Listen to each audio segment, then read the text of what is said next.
BNP সরকারের বিদায়ের পরে একটা তত্ত্বাবধায়ক সরকার বাংলাদেশ ছিল। ১৭ বছর পরে তিনি আসলেন আরেক প্রেক্ষাপটে, যখন অন্তর্বর্তীকালীন সরকার। সেই সরকারে যাওয়ার পর তত্ত্বাবধায়ক সরকার, এবং সেটাও প্রায় ২ বছরের মতো স্থায়ী ছিল। গত আওয়ামী লীগ সরকার যাওয়ার পর এই সরকার, অন্তর্বর্তীকালীন সরকার, এরও ১.৫ বছরের মতো সময় হচ্ছে।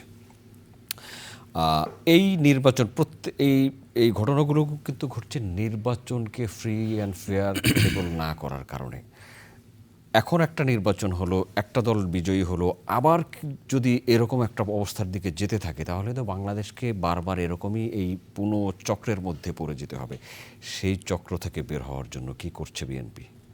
দেখেন, তত্ত্বাবধায়ক সরকার আর অন্তর্বর্তীকালীন সরকার যাই বলেন না কেন, আসলে ব্যাপারটা হলো যে সরকারই থাকুক, সেই সরকারকে জনগণ ওন করছে কিনা।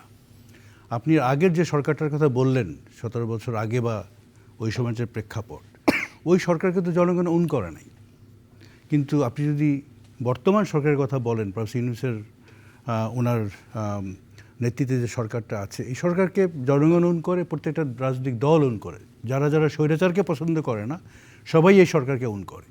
এবং আমাদের দেশের যেটা সামাজিক প্রেক্ষাপট, জনগণ যদি বুঝতে পারে যে একটা নির্বাচনে সরকারের নিজস্ব কোনো স্টেক নাই, সরকার একটা নিউট্রাল ভূমিকা পালন করার সদিচ্ছা আছে, তাহলে কিন্তু আমাদের যে নির্বাচনগুলো, এগুলোর আইন শৃঙ্খলা পরিস্থিতি বা সব কিছু কিন্তু আপনার আইন শৃঙ্খলা রক্ষাকারী বাহিনী কিন্তু তেমন একটা রোল প্লে করে না।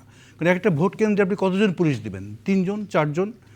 ওখানে কিন্তু আইন শৃঙ্খলা রক্ষা করে ওখানকার যে সামাজিক যে অবস্থা, সেখানে প্রত্যেকটা দল তারা এনশিওর করে, ওখানকার সাধারণ মানুষ এনশিওর করে যে এই নির্বাচনটা যাতে সঠিকভাবে হয়, আমরা সঠিক ফলটা পাই।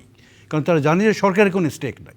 তো আমরা বিশ্বাস করি আগামী যে নির্বাচন, এই নির্বাচনটা আপনার সরকারের উইলিংনেস আছে একটা সুন্দর নির্বাচন করানোর। প্রফেসর ইউনূস উনি বারংবার বলেছেন ওয়ান অফ দ্য বেস্ট নির্বাচন উনি প্রেজেন্ট মানে উপহার দিতে চান জাতিকে। আমরা মনে করি সেটাই হতে যাচ্ছে।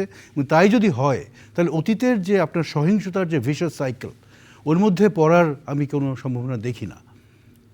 আমরা মনে হয় যে একটা ভালো বাংলাদেশে এগিয়ে যাচ্ছি। আমাদের অন্তত, আমি বিএনপির কথা বলতে পারি, আমাদের অনেক গভীর প্ল্যান আছে, আমরা পরিকল্পনা করছি দেশকে ভালোভাবে নিয়ে যাওয়ার। আমরা একটা পজিটিভ রাজনীতি এখানে আপনার কালচার তৈরি করতে চাই। আমরা মনে করি যে অতীতের যে রাজনৈতিক সংস্কৃতি, এইটার সামনে এগিয়ে নেওয়া যাবে না। এটা আমাদের নতুন যে প্রজন্ম, যেটা ভাইস চ্যান্সেলর সাহেব বললেন, এই নতুন প্রজন্ম অতীতের সহিংসতার রাজনৈতিক কালচারকে আর বিশ্বাস করে না। এবং সেই কারণেই এবার নির্বাচনে আপনি যদি দেখেন যে বিএনপির যে campaign strategy, we are putting our 8 development policies into the epicenter of our campaign strategy.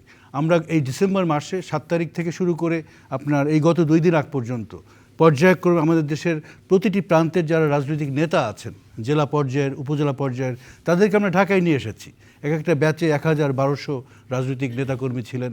তাদেরকে আমরা আমাদের বিএনপির যে 8টা যে ডেভেলপমেন্ট পলিসি, যে প্ল্যানের কথা আমাদের নেতা বলেছেন, এই পলিসিগুলো নিয়ে তাদের সাথে ডিটেইলড আলোচনা করেছি। আমরা প্রতিটি আমাদের যারা ক্যান্ডিডেট, যাদেরকে ডিক্লেয়ার করা হয়েছে, তাদেরকে আমরা ঢাকাতে নিয়ে এসেছি। তাদের সাথে আমরা এই 8টা পলিসি নিয়ে আলোচনা করেছি, যাতে ওনারা জনগণের কাছে ফেরত যেতে পারেন এবং জনগণকে বলতে পারেন যে বিএনপি যদি সরকার পরিচালনার দায়িত্ব পায়, তাহলে বিএনপি বাংলাদেশের জন্য স্বাস্থ্যে কী ভ্যালু অ্যাড করবে, শিক্ষায় কী ভ্যালু অ্যাড করবে, কৃষিতে কী ভ্যালু অ্যাড করবে, এরকম প্রতিটা বিষয়ে বিএনপি কী ভ্যালু অ্যাড করবে।